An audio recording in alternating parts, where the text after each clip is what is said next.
Hey YouTube, Dawson Ryder here with some Super Sentai news surrounding the news of two exclusive upcoming Sentai collectibles from two of the most recent Sentai series that are both kind of, not interrelated, but both kind of similar because they feature a former Evil Ranger type of deal. So first up, we have our Memorial Edition Gaisoulken, which belonged to Gaisourg, as you may know as Void Knight, and the Memorial, I don't know why they call it Memorial Edition. It's like a complete selection, they call it Memorial Edition like someone's been killed, but that's what they call it.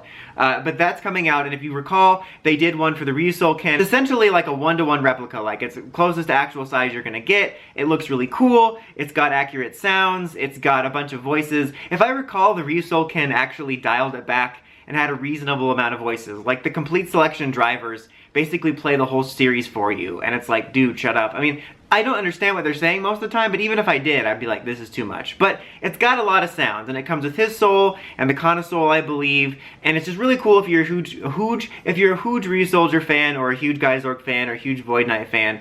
You know, I was really excited about the first one. I'm not the biggest Ryusoulger fan, but I really like the swords themselves, and I'm into Dino Fury right now. We'll see if it disappoints me, but I like Dino Fury quite a bit, so I was glad to have gotten the Memorial Edition Ryusoulken, so I'm actually really excited about this.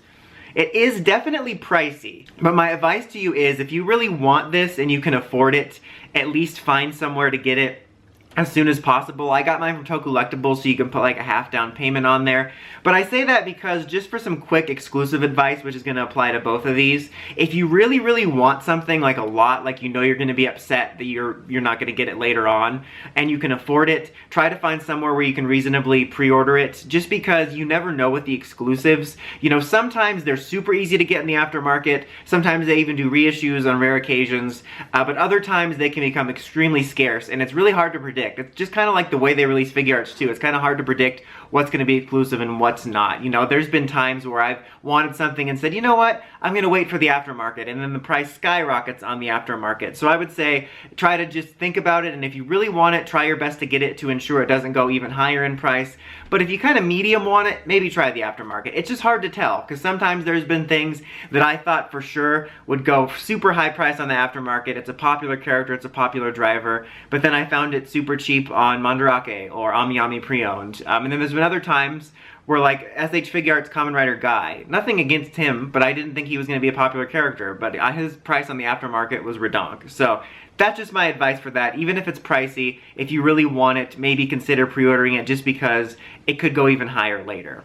And then the other item is basically our evil Geartozinger. I call it the Geartozinger, which is Stacy's version of the Changer, the dark version of the Changer, which as soon as I saw this in the show, and as soon as we saw Stacy, I saw this coming a mile away. In fact, I'm surprised it took this long. I felt like the evil version of Kira May Silver's Changer and the evil version of Q Rangers happened way sooner when they appeared in the show. But I knew this was coming. This was an easy exclusive. This was expected. It's definitely not as expensive. I'm excited for this too. Really like his version of the Changer. It's a cool, you know, classic kind of black and purple repaint. You get a handful of gears with it, which are ones we've seen him use. I don't remember all of them off the top of my head, but I think like Go Ranger's in there, I think G Ranger's in there, I think Bokender's in there. Future me will put pictures up, so you'll see what's in there. And this is coming out in February. I don't remember if I mentioned, but no, wait. This one's coming out in January. Stacy's Changer is coming out in January, and then the Memorial Edition Gaisoulken is coming out in February. So they're months apart, but you get the Zenkaiger one first. So that is the news for that. I am personally excited for both of these because, you know, I'm not a huge Ryusoulger fan, but I love the weapons, and I do love me some Nada, and I love me some Dino Fury right now, and so I'm excited to get that, and I'm excited to get Stacy's evil version. Are you excited for these? Are you going to be picking either up? Let me know in the comments as always. Until next time, like, comment, subscribe, and climb the steps, ring that bell so you can get my videos. Dawson Ryder, signing out.